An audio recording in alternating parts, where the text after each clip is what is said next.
포도주는 거만하게 하는 것이요 독주는 떠들게 하는 것이라. 이에 미혹되는 자마다 지혜가 없느니라. 왕의 진노는 사자의 부르짖음 같으니 그를 노하게 하는 것은 자기의 생명을 해하는 것이니라. 다툼을 멀리하는 것이 사람에게 영광이거늘 미련한 자마다 다툼을 일으키느니라. 게으른 자는 가을에 밭 갈지 아니하나니 그러므로 거둘 때에는 구걸할지라도 얻지 못하리라. 사람의 마음에 있는 모략은 깊은 물 같으니라. 그럴지라도 명철한 사람은 그것을 길어내느니라. 많은 사람이 각기 자기의 인자함을 자랑하나니 충성된 자를 누가 만날 수 있으랴. 온전하게 행하는 자가 의인이라.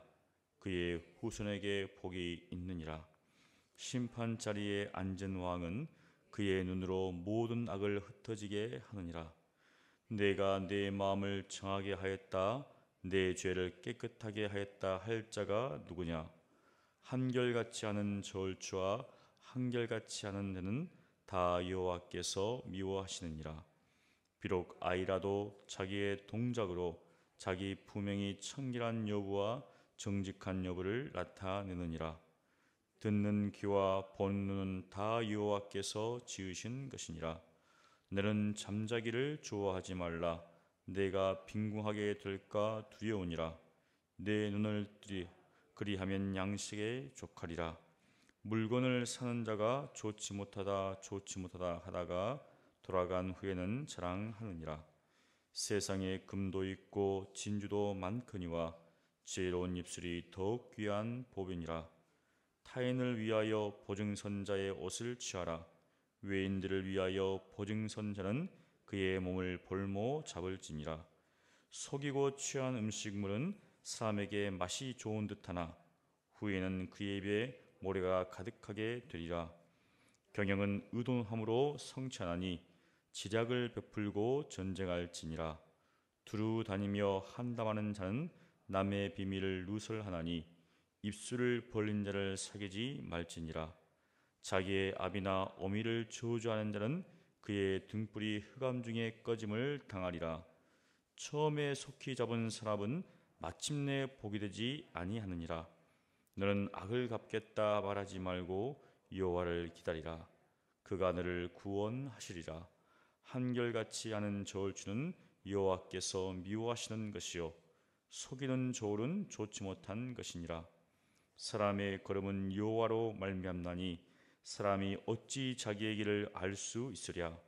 함부로 이 물건은 거룩하다 하여 소원하고 그 후에 살피면 그것이 그 사람에게 덫이 되느니라. 지혜로운 왕은 악인들을 키질하며 타작하는 바퀴를 그들 위에 굴리느니라. 사람의 영혼은 여호와의 등불이라. 사람의 깊은 속을 살피느니라.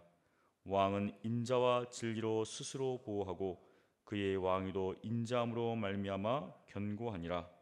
젊은 자의 영화는 그의 힘이요 늙은 자의 아름다움은 백발이니라. 상하게 때리는 것이 악을 없이 하나니 매는 사람 속에 깊이 들어가느니라. 아멘. 잠은 여러 가지 주제로 되어 있습니다. 오늘은 여러 가지 주제 중에서 몇 가지만 저희들이 살펴보려고 합니다.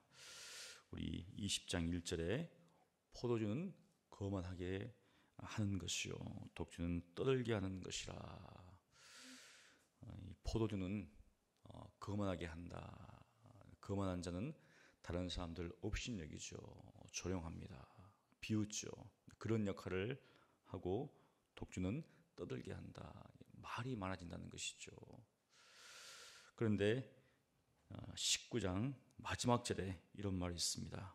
심판은 거만한 자를 위하여 예비된 것이요 채찍은 어리석은 자의 등을 위하여 예비된 것이니라. 20장 1절에 거만한 자에 대해서 나오고 이것에 대해서 미혹하는 자, 유혹을 받는 자죠. 그 사람에게는 지혜가 없다. 왜냐하면 그 앞에 닥칠 것을 그가 모른다는 것이죠. 요즘 보면은 음주운전으로 말미암아서 많은 사고가 일어납니다. 또 사람이 술을 마시고 또 여러 가지 없는 죄를 범하죠.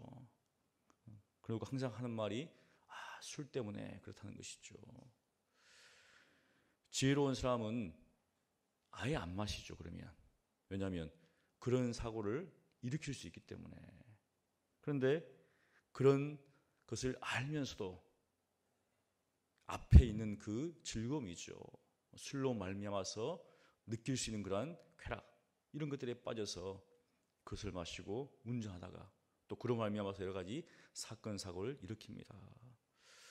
그것은 오늘이나 예전이나 동일했던 것 같습니다. 그래서 이 포도주와 독주로 말미암아서 일어나는 어떤 폐악들을 경고하고 있는 것이죠. 그래서 그것에 대해서 미혹되는 자마다 지혜가 없다. 이렇게 지금 잠언 기자는 이야기를 하고 있습니다. 우리 신약에도 보면 술 취하지 말라. 이는 방탕한 것이니 결국은 술로 말미암아서 이성적인 것을 잃어버리고 방탕하게 된다는 것이죠. 하지만 우리는 어떻습니까? 예수 믿는 사람은 오직 성령의 충만을 받으라.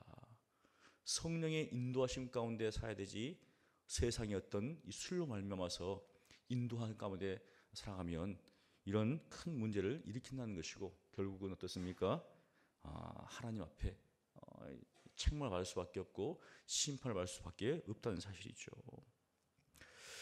2절에 보면 왕의 진노는 왕에 대해서 이야기합니다. 사실 이 시대에는 우리가 왕의 어떤 권위라든지 이런 통치함 가운데 있는 것이 아니죠. 우리나라는 민주주의이기 때문에 이것이 우리에게 무슨 의미가 있는가? 우리는 하나님을 섬기는 사람입니다. 만왕의 왕이신 하나님, 만주가 주하시는 하나님을 섬기며 살아갑니다.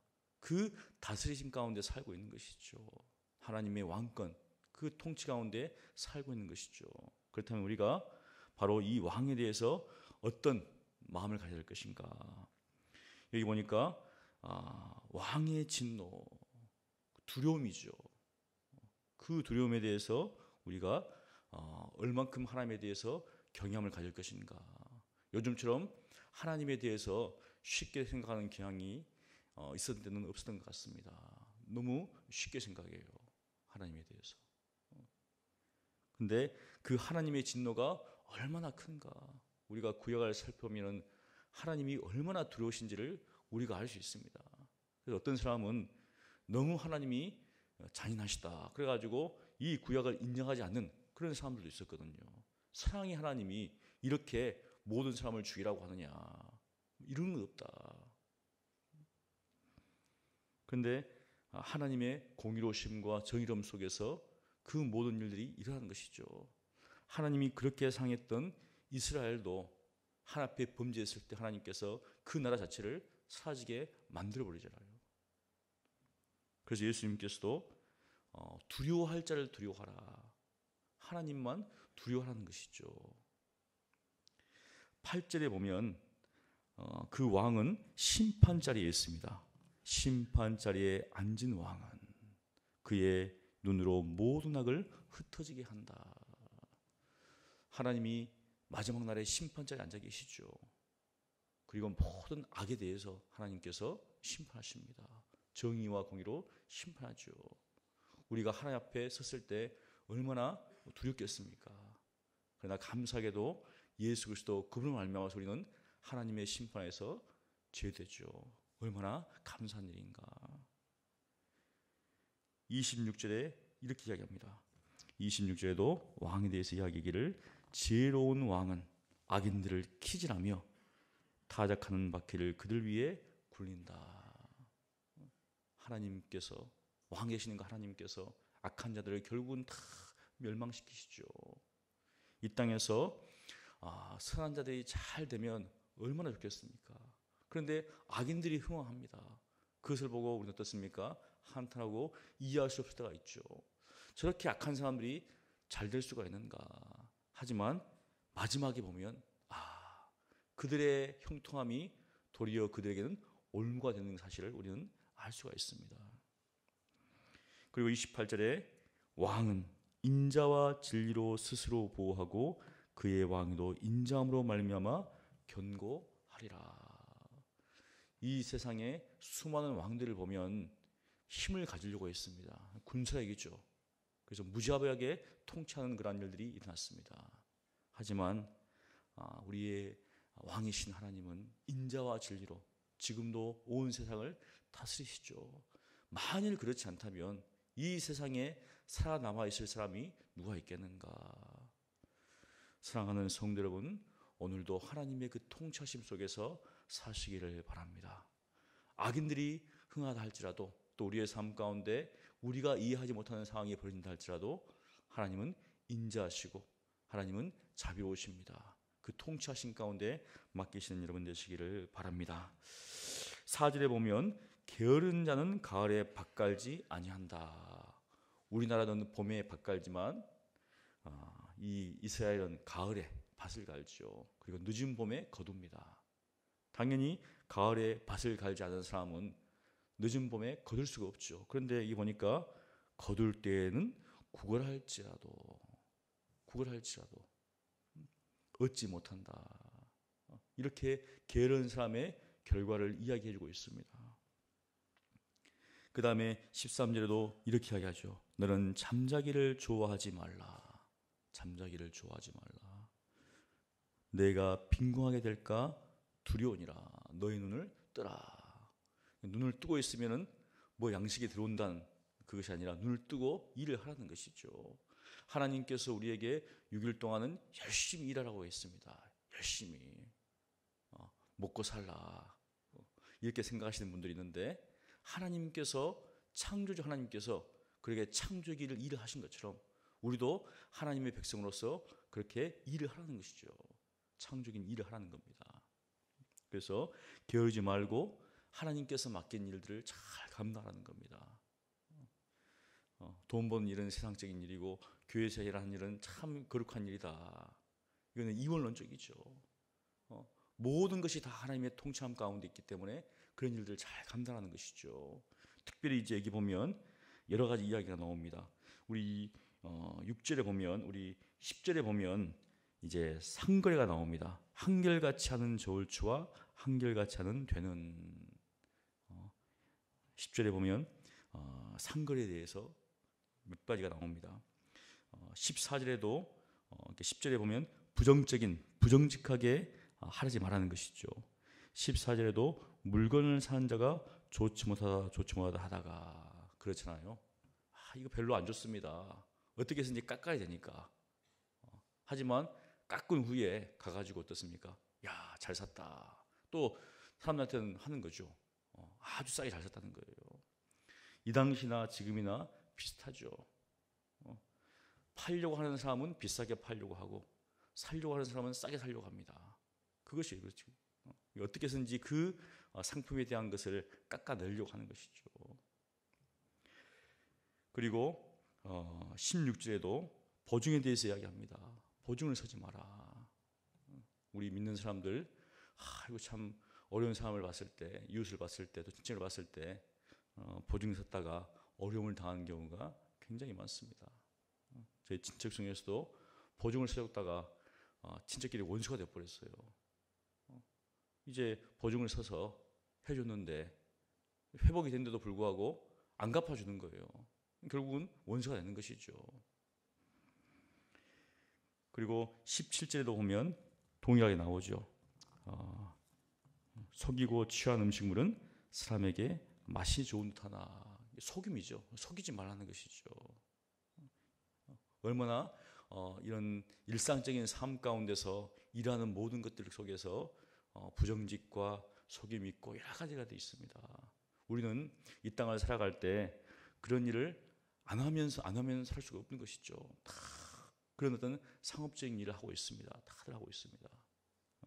그럴 때 다른 사람들을 속일 수도 있고 속임을 당할 수도 있고 그런 일이 많죠.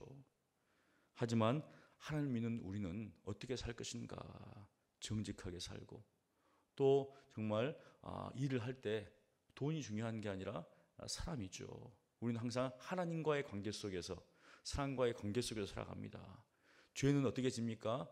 혼자 지는 게 아니죠. 하나님에 대해서 죄를 짓고 사람에게 대해서 죄를 짓습니다.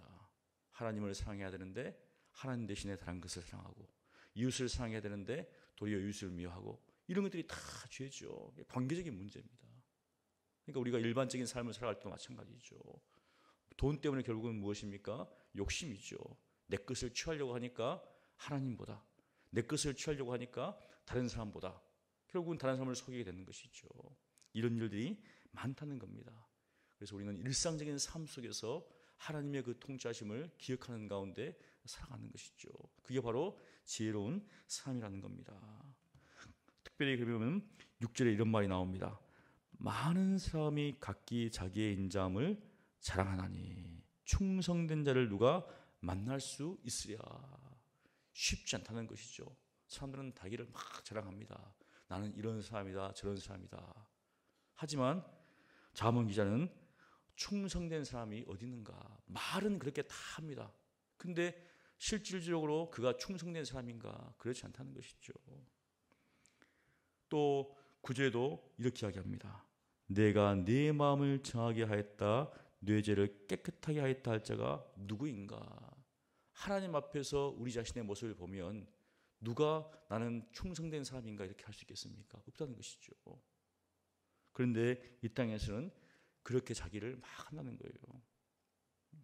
말로는 다 할 수 있습니다. 하지만 잠언 기자는 우리에게 이렇게 합니다. 7절에 온전하게 행하는 자가 의인이라.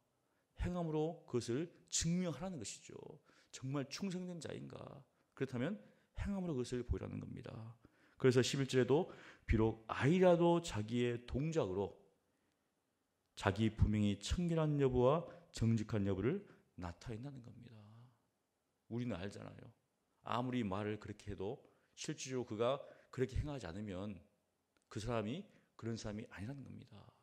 말과 행함이 일치하지 않는데 이 땅에서는 그 말로써 자기를 막 드러내려고 하는 것이죠.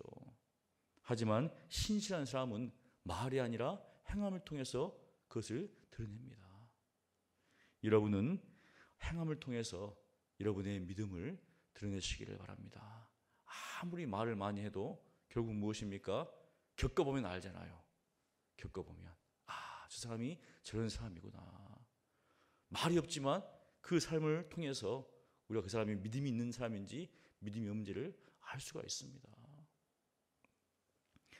사실 이 땅에서 우리가 신앙생활을 할 때 여러 가지 기준이 있습니다.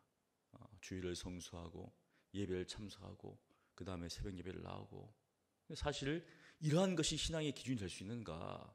성경에 보면 어떻습니까? 그것이 기준이라고 말하지 않습니다. 무엇이죠?